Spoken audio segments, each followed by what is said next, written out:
பொது சிவில் சட்டத்தை இஸ்லாமியர்கள் எதிர்ப்பதற்கு முன்பாக அவர்களை நாம் தீவிரவாதிகளாக காட்டணும்ன்ற முயற்சி, அல்லது அவருடைய பிரச்சனையை திசை திருப்பதற்காக நாங்கள் சிஆர்சி என்பிஆர் போன்ற வழக்குகளை சட்டங்களை கொண்டு வந்து அதில் அவர்களை கவனத்தை நாங்கள் மடமாத்துறோம், அல்லது பொது சிவில் சட்டம் என்கிற ஒரு சட்டத்தை நிறைவேற்றுவதற்காக இது எதிர்த்து போராடுவதற்கு பதிலுக்கு அவர்கள் வேறு விதமான பிரச்சனைகளை கூறி அவர்கள் இன்னைக்கு பாருங்க, இன்னைக்கு எஸ்டிபி என்கிற ஒரு கட்சியுடைய அகில இந்திய தலைவர் தேர்தல் ஆணையத்தில் பதிவு செய்யப்பட்டு தேர்தல்களை போட்டியிட்டு பல இடங்களிலே உள்ளாட்சி பிரதிகளை வெற்றி பெற்றிருக்கிற ஒரு கட்சியுடைய தேசிய தலைவரை கைது செய்யறாங்க, இடி ரைடு பண்றாங்க அலுவலகத்தில். அப்ப இது எல்லாம் சிறுபான்மை மக்களுக்கு இங்க ஒரு பாதுகாப்பு அற்ற ஒரு சூழலை உருவாக்கி இங்கு பெரும்பான்மை மக்களிடத்தில் ஒரு வெறி உணர்வை ஊட்டி சிறுபான்மை பெரும்பான்மையாக மாற்றி அந்த மோதலின் அடிப்படையிலே பெரும்பான்மை மக்களின் வாக்குகளை, இந்து மக்கள் என்று சொல்லக்கூடிய இந்த நாட்டுடைய 80 கோடி மக்களுடைய வாக்குகளை பெற்று தொடர்ச்சியாக ஒரு சர்வதிகார ஆட்சியை, ஒற்றை மொழி இந்தி, ஒற்றை பண்பாடு, ஒற்றை இந்து மதம், ஒற்றை நாடு இந்தியா என்கிற எல்லா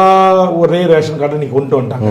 அப்ப இது எல்லாம் ஒரு திட்டமிட்ட RSS அஜெண்டா. 100 ஆண்டுகள் இந்த மண்ணில் வேரூன்றி மிக ஆழமாக பதிந்திருக்கிற RSS என்கிற அந்த அமைப்பினுடைய சட்டங்களை திட்டங்களை நிறைவேற்றுகின்ற ஒரு எஜமான் தான்.